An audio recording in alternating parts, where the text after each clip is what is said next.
How's it going, everybody? This is Double Wide 6, and we're in the process of putting back together the crankcase for an auger for a snowblower. This is the third video, so this is part 3, and I just got my parts in, so we're going to reassemble this crankcase. Alrighty guys, I think we're ready to start our assembly. So the first thing we're going to do is we're going to put our brass bushings back in here. So what we're going to do is we're going to put a little grease on the outside of these, and this is just some low temperature multi-purpose grease. Just put a little bit on there, and we're going to line it up and set it in the hole the way we want it to go in, and we're going to lightly tap on it with a block of wood.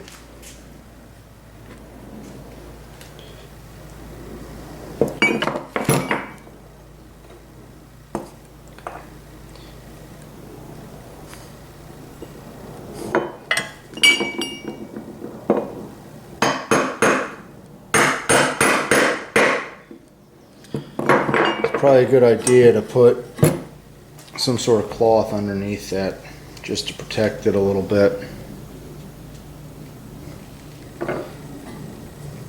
So we'll do that, and we'll just tap this down lightly.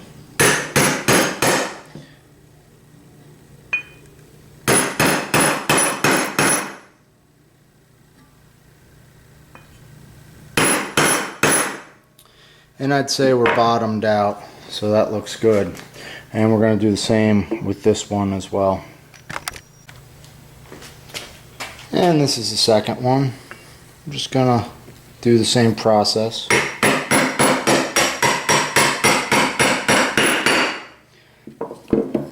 That one went in there a little bit easier. So those are in.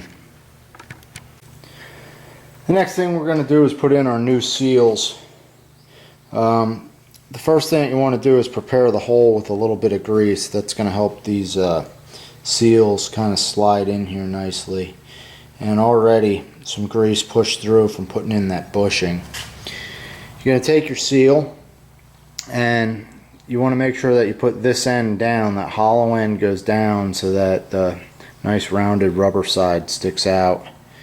And we're going to just line that up with our hole, and we're going to try and just get it started lightly, and I'm just going to tap on it until I get it to fit in the hole. And then once it fits in the hole like that, I'm going to take a socket and we're just going to tighten it up until it hits that brass bushing.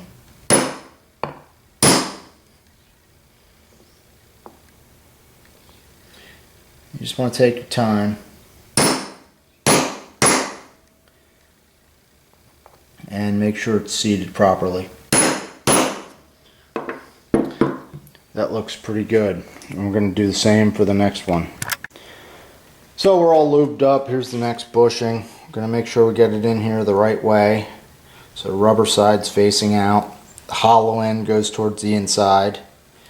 And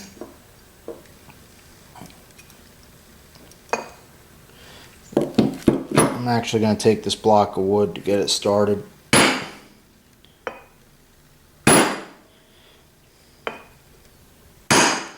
That's good. And we're going to take that socket and lightly tap it in.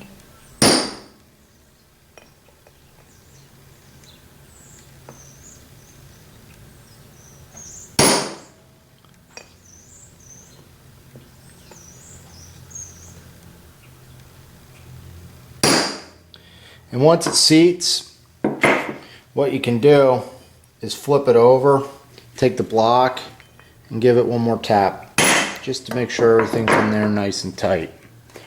So those are done. Just one thing I wanted to note, there is an extra seal right here that if you replace the seals, you can replace a third one, which is actually on the impeller shaft, and that goes, it gets split between the two crankcases in the back. I didn't replace this one because it wasn't leaking and looked like it was in good shape, but probably if you're going to do this job, you might want to do that one, so I just thought I'd let you know. Alright, so the next thing we're going to do is we're going to apply a light coat of RTV sealant all around these two shells. And you just want to take your time, get it on there lightly. You'll notice that I pre-greased a little bit where some of the other bushings are going to fit in. So that's why you see a little grease in there. And you just want even coverage. I did get a gasket to go in here to separate these two halves. So this side looks good, ready to go. And now we're going to do the other half as well, the same way. You'll notice I really took the time to clean these guys off. I took a scraper. First of all, I soaked them in gas. And once they were soaked in gas overnight, I took a scraper and cleaned them all off nice.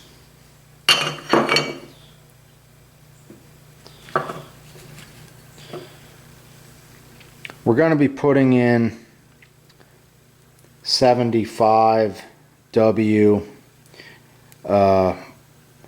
140 gear oil, and that's what's recommended by Ariens, so it's actually a liquid gear oil. I asked Donnie Boy 74 what to put in there, because I know he did one that was grease. And he recommended for the Ariens stick with the liquid because that's what they use, and I was able to call Ariens and ask them, and that's what they recommended. The next thing we're going to do is we're going to stick our gasket on here and get it in the right location, and the RTV is going to help hold that in place. And now we're going to begin our assembly. Alrighty, so we're going to take a little bit of our gear oil and we're going to put it down the shaft like that, and we're just going to rub on that a little bit to spread it around. And I'm hoping this is going to fit right through this bushing the way we need it to. So we're going to take it and we'll apply a little bit of pressure like that, and it looks like it's going to slip right on for us. At least it did look that way. I was hitting that bolt hole. Now we're on there and we're where we need to be. So this is the side with the fill bolt, and you want to have the bolt up top. This will be the top.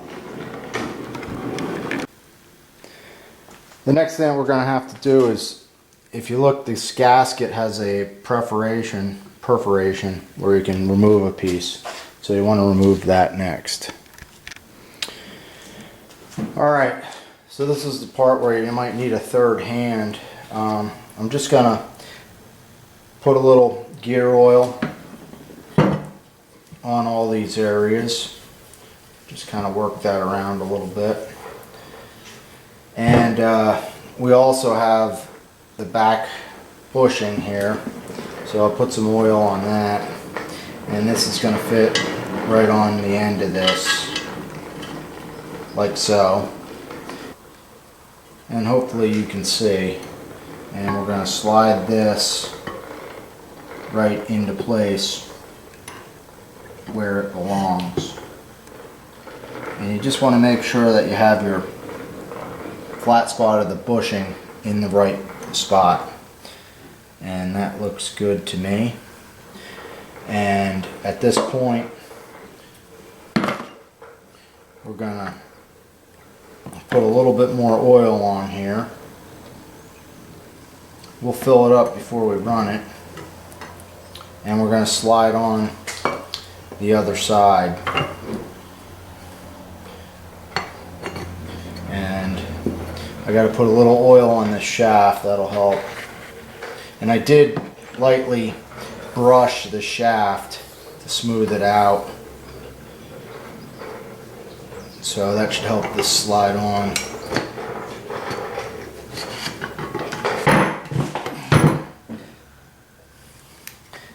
It's just hitting that bolt hole. There we go. Try this again. Hopefully you can see. So it looks like everything went together as it should. So now we're just going to insert some bolts. And I'm going to start out with the smaller bolts. I got the lawnmower, Daddy. Got it here.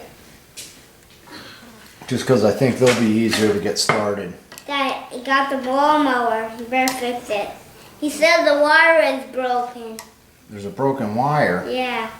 And this is and double wide junior here.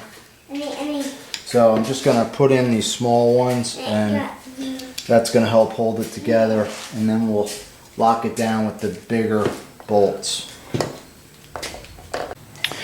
Alright, so we have the two small bolts in place, and what you want to do is take the impeller and spin it and make sure all the gears are mating together properly. I just have the two bolts in, and as I spin the impeller, this shaft is spinning up top, so that means the gears are working. Everything seems to be working well with no binding. So we're then going to go on to these nuts and bolts and get those tightened up. Alright, there's now 4 nuts. They're actually carriage bolts. So if you can see that it has a square head, there's a square hole in the back side.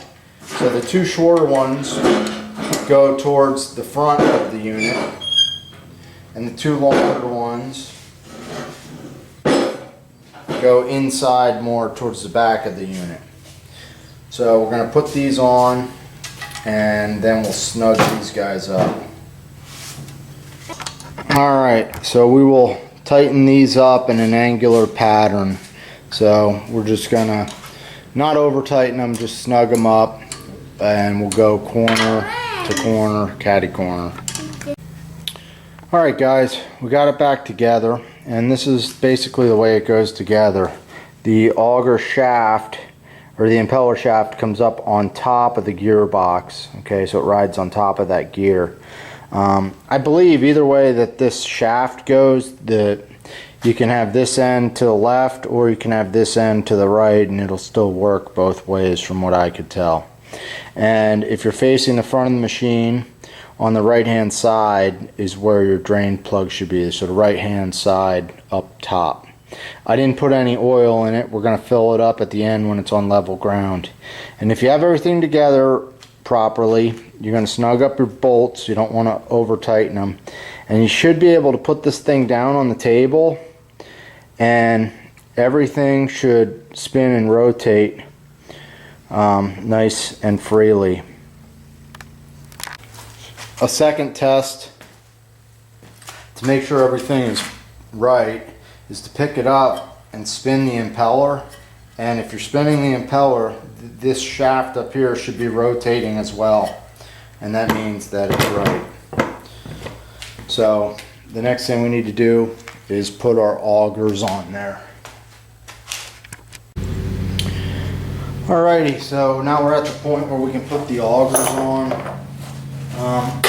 Basically I have our impeller all attached here to the gearbox, and I've labeled these. This one's the left and this one's the right, so they're just going to slip on. But before I put them on, I'm going to put some grease on the shaft.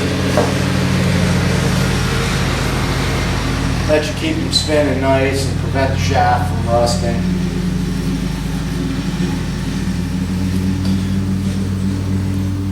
Alright. Next step, I'm going to take your auger, and before you put it on, there's 2 washers that go on the inside here. 1 too. Don't forget those. And we'll put the left one on. And the way these holes are set up, there's only really one way to put them on. We'll just put our shear pin through.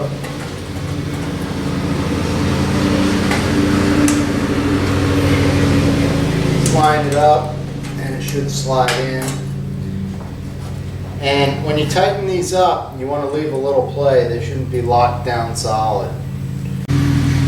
Alright, so the whole idea of the shear pin is that if you hit something with the auger, the shear pin will break. Okay, if you hit like a big chunk of ice or a rock, if you didn't have a shear pin in there, if you just put a regular bolt, it might break your gearbox or bend your shaft or wreck your snowblower. So you want to make sure that you get these shear pins. Don't over tighten them. If you can see, there's just a little bit of movement in here, and that's the way you want them. If they're too tight, this thing will break on its own without even hitting anything. So you want to leave them a little bit loose, and they have lock nuts on them, so they won't come, the nut won't pop off if you don't tighten it. The last thing you need to do here with this auger assembly is put on the end washers. These will go inside the orange auger housing. So we'll put them on like that. And the next video, part 4, we're gonna put this inside the orange housing, which you can see over there. So I'm Double Wide 6. I appreciate you watching, and I ask that you please subscribe. Have a good one.